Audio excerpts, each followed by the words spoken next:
Hello and welcome back to No Bullshit. Today we're talking about a news story concerning President Trump's press secretary, Sarah Huckabee Sanders. She was recently kicked out of a Red Hen restaurant in Virginia, and it sparked a whole new controversy and debate on the topic. I mean, kicking someone out of a store for their political views sounds awfully similar to not baking a cake for someone because of their sexual views. Funny how it's the same liberals who threw a fit about that situation, who are now cheering on the Red Hen restaurant for doing something I would consider much worse. Both are food and because of beliefs, sure, but baking a custom wedding cake can take a lot more time and care than just making one meal. And the baker had a small shop which could probably only take a couple customers a day anyway, while the restaurant serves many people each and every hour. And they also didn't have a religious excuse either. No, the Red Hen just kicked Sarah Sanders out because they hate her boss, Donald Trump, the president. And of course, they're also assholes. And it looks like we got yet another case of Democrats losing their shit this week. This week, Peter Fonda said some of the most vile things imaginable on Twitter, talking about doing terrible things to Trump's 12-year-old kid, Barron. And this, of course, is highly contradictory to the left's stance on trying to save and protect kids at the border. And Fonda, of course, got away with this almost scot-free, no repercussions at all. And now, back to today's story, the Red Hen restaurant is being contradictory to another fake left-wing stance too, this time on discrimination in food service. Like I said before, just a few weeks ago, Democrats were pushing for fair service about the gay wedding cake, but now they fucked up that stance too when they've gone along with what's happened to Sarah Sanders. For more on this story, let's turn to another terrible and awful Democrat, Sunny Hostin. She was trying her best to defend this civil rights violation on The View yesterday. Check this shit out. I certainly don't consider what happened to Sarah Sanders discrimination.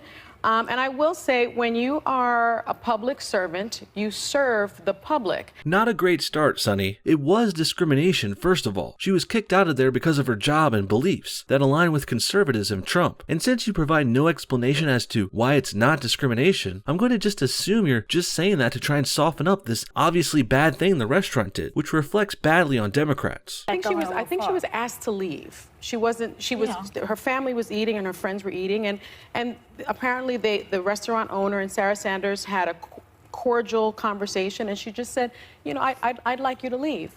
And she left. So she wasn't necessarily refused service, but What do you mean she wasn't refused service? That's exactly what happened in the situation you just described, Sonny. More word games with this nut bar, I guess. She's basically just gaslighting the viewers at this point, saying things are not what they are over and over. This is not discrimination when it really was. And now she's saying Sanders was not refused service when she really was. And it's also worth noting how Sarah reacted to this here. She had a polite conversation with the restaurant manager, and then she quietly left on her own accord. No throwing fits, no court cases, no taking it all the way to the Supreme Court just to try and get their way. No, Sarah Sanders just remained a class act and left the place, like an adult. I think when you are a public service and you become the face of this administration's policies, I mean, Sarah Sanders has not only become the face of the policies, she has, in effect, protected them and has explained them and has lied many times. No, she hasn't. Sarah Sanders has not lied many times. This is just more nonsense from an insanely liberal black woman who hates Trump so much she can't even stand up and say it's wrong to kick people out of restaurants based on their beliefs. Sunny is just plain terrible, saying Sarah lied out of nowhere with no proof, but she knows if people say things like this enough, eventually the public believes it. And I find it rather funny how Sunny here accuses Sarah of lying when she's the one lying through her teeth right now. The fact that, you know, she wasn't able to eat at a restaurant is not the same as children being ripped from their parents and having to eat. They're not equivalent. Yeah, it's not equivalent. And children at the border also have nothing to do with this situation. This is just another classic liberal move, pivoting to this, oh, what about the children line, when really Sunny doesn't give a shit about those kids. And by the way, those kids are being separated from their parents because their parents are criminals. They have shitty parents who are crossing the border illegally. And the only reason lefties even bring them up now is to emotionally manipulate people into listening to them. That's why Sunny here on The View is pivoting to the children while talking about this unrelated Sarah Sanders story. Because you know what? She knows most people will pity their narrative and go along with all of this because she said, oh, what about the children? And Sunny and The View aren't the only ones to desperately turn to the children in order to justify this embarrassing Red Hen restaurant story for the left. An article from the Washington Post does about the same thing, and then some. It's called Maxine shows why the Sarah Huckabee Sanders Red Hen story is extremely important, and it begins with a video of the Congresswoman Maxine Waters, another old black Democratic woman who's also saying harassment of the Trump administration is okay. In fact, she's encouraging it even. Check this shit out. If we can't protect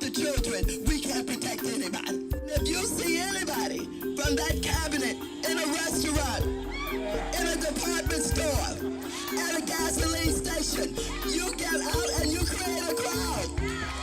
And you push back on them. And you tell them they're not welcome. Well, looks like we start off with more virtue signaling about the children. I guess we should always just expect liberals to pretend they care about kids at this point. And everyone seems to forget that child separation laws were on the books and enforced under Obama too. For 8 years, no one on the left gave a shit about this. But now it's really important because I guess it fits their agenda now. And as for Waters calling for even more refusals of service and pushback against Trump supporters, well, I say that's really fucking stupid too. She's basically encouraging Antifa-like violence at this point, and that's highly inappropriate for anyone to do in public, let alone a congresswoman. The people are going to turn on them. They're going to protest. They're going to absolutely harass them until they decide that they're going to tell the president, no, I can't hang with you. I gotta say, a black person calling for more harassment, protests, and riots is kinda stereotypical, ain't it? And Waters herself is from St. Louis, which was home to the Ferguson riots back in 2014. Wikipedia tries to church up that situation as a Ferguson unrest, but it also says there was vandalism, looting, riots, and arson. Sounds like a big riot to me, and it sounds like Maxine Waters wants similar events to happen in the streets again. Much like how Antifa riots flared up at the beginning of the Trump administration, now we're seeing for even more violence being called for halfway through it, and as the 2018 midterm elections approach. So make no mistake, folks, this is part of the left's push for power this year. They're acting like weak, desperate, cornered dogs right now, and that makes them unstable, unhinged, and highly dangerous. We better be careful.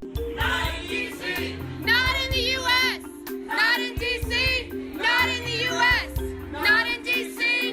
Not in the U.S. So, since the Sanders story, more Trump officials have been harassed at restaurants publicly. All the while, a congresswoman, Maxine Waters, is encouraging it. This is a sick and messed up world we're living in right now. It's not easy to be a conservative in this climate, guys, so we gotta stay strong and stick together. And I think it helps when we all know all this left-wing harassment and rioting and violence, it's just making the left look worse and worse. And our side, the conservatives, are getting stronger day by day. That's why the Democrats are freaking out so much. Our issue is strong borders, no crime.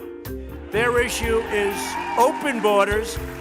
Let MS-13 all over our country. That's what's going to happen if you listen to them. Amen, Mr. President. No, we don't want criminals and illegals and MS-13 taking over this great nation. Protecting our border from invaders is an absolute must. I really don't get why the Democrats think we can just let everyone in and let criminals get away with their crimes. And I've certainly heard no good justification for this either. And I love how the text on this clip frames things up. It says, this comes after thousands of immigrant children were separated from their parents at the border, as if this justifies the harassment of Trump and his team members. It doesn't, because those kids were separated from their parents because their parents broke the law. Those weren't immigrants. Those were illegal aliens. Illegals trying to sneak in. They're criminals now, so I would say getting the kids away from them is actually a good thing. Those kids are better off away from their criminal parents. And it's funny how the Washington Post doesn't mention why these kids are being separated at all. They try to make their parents sound innocent when they're not. The rest of the Washington Post article goes on to make this pivot to the children as well. It reads, one story dominated the political news this weekend. White House Press Secretary Sarah Huckabee Sanders being asked to leave the Red Hen restaurant in Lexington, Virginia, because the employees didn't want to serve her. And amid all the social media takes on whether that kind of thing is appropriate is one particularly passionate argument. What about the children? With more than 2,000 children still separated from their parents as a consequence of the Trump administration's zero-tolerance illegal immigration policy, many are crying foul over the fascination with what is being construed as a minor flap over dinner. And there you have it. The Washington Post is literally using the most cliched liberal line ever. What about the children?